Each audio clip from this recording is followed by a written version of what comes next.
E aí, gente, estou aqui na localidade de Potengi, faz parte do município de Piaçabaçu. Esse aqui é o último povoado sobre o rio São Francisco, em Alagoas.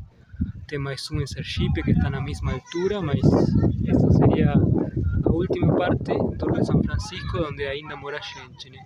Então, aí está um braço do rio, e um pouco mais para cima fica a foz.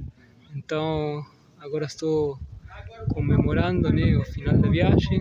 Foram 4 meses e um pouco mais, 3.590 quilômetros que deu tudo. Assim que agora acabou já e só resta comemorar e depois curtir as praias, que vou ficar vários dias aí, né, no Pontal do Peba.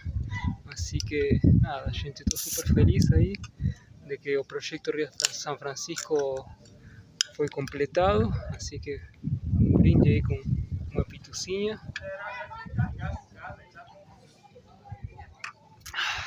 Así que isso, sonho realizado.